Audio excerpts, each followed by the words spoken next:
banyak dosa, mau ke surga. Dulu Nabi Adam nyicipin buah khuldi, dikit aja nyicipinnya, salah, keluar dari surga. Antum ngaku banyak dosa, pengen ke surga, pengen masuk.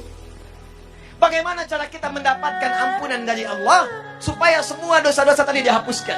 Kata Nabi, bypass cara cepatnya. Kalau di dunia ada cara cepat, di dunia ada pengawalan cepat, maka dalam rumus akhirat ada rumus cepat untuk mendapatkan ampunan dosa. Apa itu?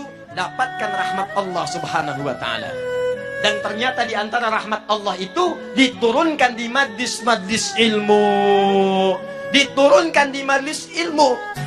Karena itu para ulama dulu, kalau ada orang banyak berbuat maksiat, banyak berbuat dosa, maka yang pertama diarahkan kepada mereka, datangi Syekh Fulan, datangi alim Fulan, datangi majlis ilmu Fulan, minta bimbingan kepada mereka untuk bertobat.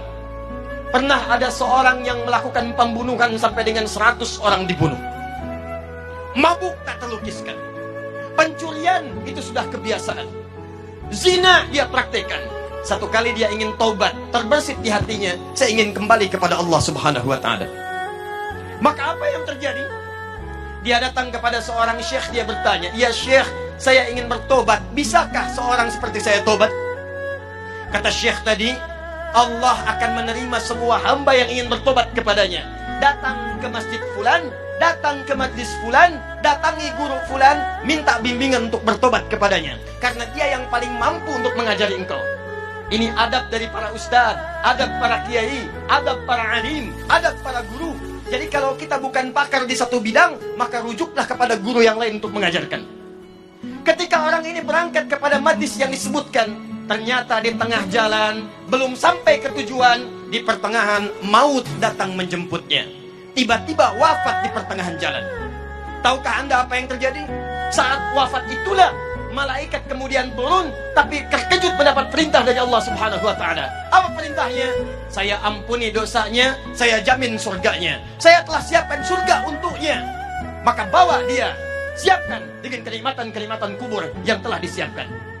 Kenapa orang ini tiba-tiba mendapatkan nikmat Allah? Kata para ulama, ternyata orang ini saat ingin menuju majlis ilmu mendapatkan rahmat Allah subhanahu wa ta'ala. Dibimbing di jalannya, setiap langkahnya dia istighfar. Astagfirullah, astagfirullah, astagfirullah. Baru berangkat menuju majlis ilmu, rahmat Allah turun kepadanya. Di tengah jalan dia istighfar, istighfar mengampuni dosa-dosanya. Langkahnya punya pahala datang ke majlis ilmu. Maka disitulah kemudian Nabi bersabda, buka hadis riwayat Ibnu Majah, nomor hadis 233, yang meriwayatkan sahabat namanya Abu Darda. Abu Darda itu Pak dulunya pengusaha, dulunya agamanya Kristen, pindah masuk Islam. Begitu masuk Islam, beliau membuka usahanya yang mendekatkan dirinya dengan Allah. Cara usahanya, bikin dagangan di dekat masjid. Dekat masjid, apa tujuannya? Supaya lebih dekat dengan Allah. Kalau tiba waktu sholat, tinggalkan dagangan, saya bisa sholat dulu. Kalau rizki nggak usah dipikirkan, Allah sudah atur. Setiap orang mau ke masjid, ada yang mampir beli makanannya, ada yang mampir beli dagangannya. Sampai kemudian ditiru oleh para sahabat-sahabat yang lainnya. Sampai sekarang kalau Anda haji atau umrah, Anda dapatkan dekat Masjid Nabawi ada orang-orang jualan di sekitarannya. Itu yang pertama kali jualan, namanya Abu Darda. Meriwayatkan hadis dari Nabi, apa bunyinya? Kata Nabi, perhatikan kalimatnya.